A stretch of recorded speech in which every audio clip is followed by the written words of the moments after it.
Then Jesus called the 12 together and gave them power and authority over all demons and to cure diseases. And he sent them out to proclaim the kingdom of God and to heal. He said to them, "Take nothing for your journey, no staff, nor bag, nor bread, nor money, not even an extra tunic.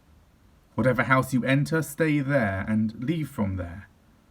Wherever they do not welcome you as you are leaving that town, shake the dust off your feet as a testimony against them."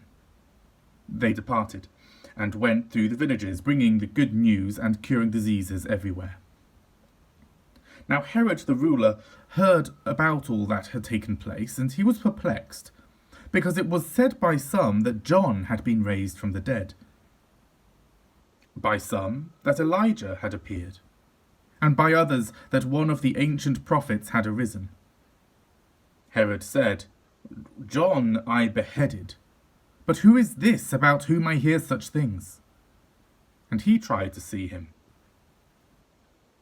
On their return, the apostles told Jesus all they had done. He took them with him and withdrew privately to a city called Bethsaida.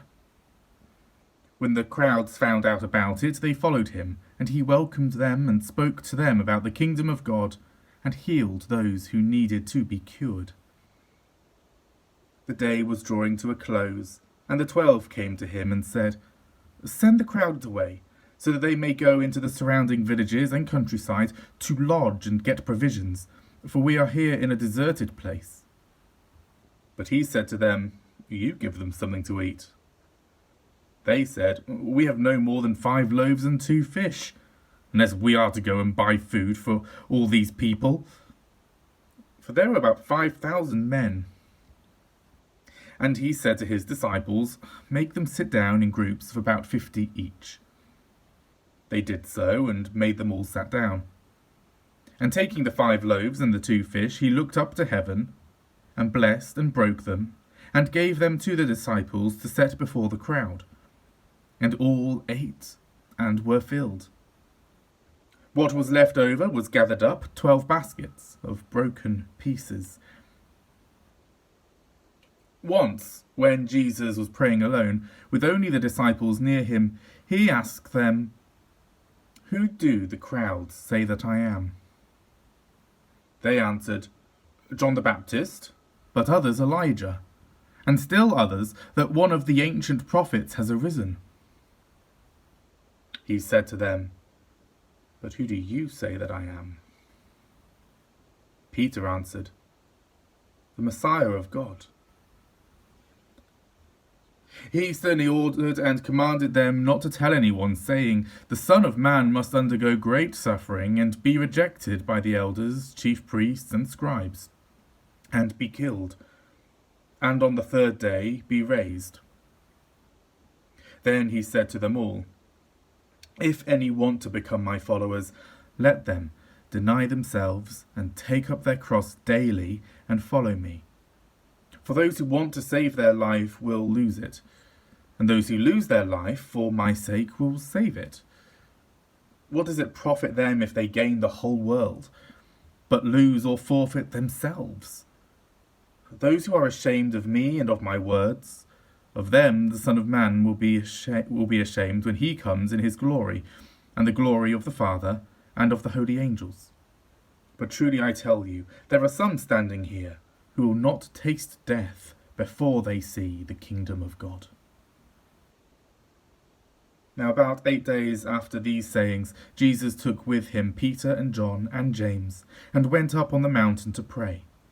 And while he was praying, the appearance of his face changed, and his clothes became dazzling white. Suddenly they saw 2 men, Moses and Elijah, talking to him. They appeared in glory and were speaking of his departure, which he was about to accomplish at Jerusalem. Now Peter and his companions were weighed down with sleep, but since they had stayed awake, they saw his glory and the 2 men who stood with him. Just as they were leaving him, Peter said to Jesus, "Master, it is good for us to be here. Let us make 3 dwellings, one for you, one for Moses, and one for Elijah," not knowing what he had said. While he was saying this, a cloud came and overshadowed them, and they were terrified as they entered the cloud. Then from the cloud came a voice that said, "This is my Son, my chosen. Listen to him." When the voice had spoken, Jesus was found alone. They kept silent, and in those days told no one any of the things they had seen. On the next day, when they had come down from the mountain, a great crowd met them. Just then a man from the crowd shouted, "Teacher, I beg you to look at my son. He is my only child." Suddenly a spirit seizes him, and all at once he shrieks. It throws him into convulsions until he foams at the mouth. It mauls him and will scarcely leave him alone. I begged your disciples to cast it out, but they could not.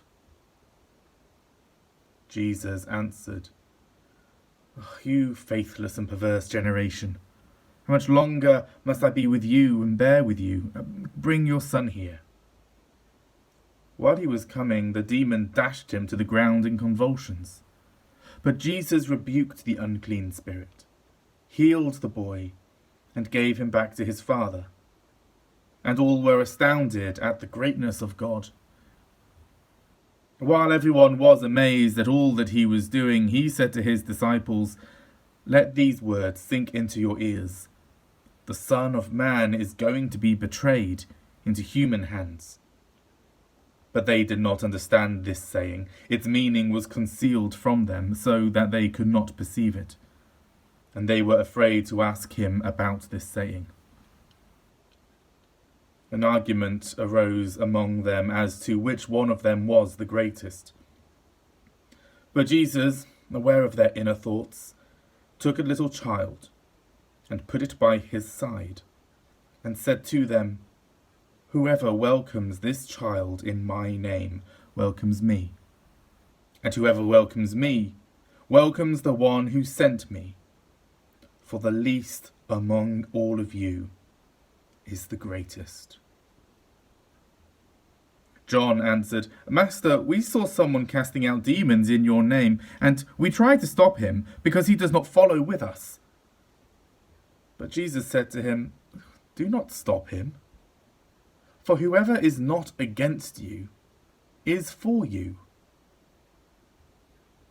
When the days drew near for him to be taken up, he set his face to go to Jerusalem, and he sent messengers ahead of him. On their way, they entered the village of the Samaritans to make ready for him, but they did not receive him because his face was set towards Jerusalem.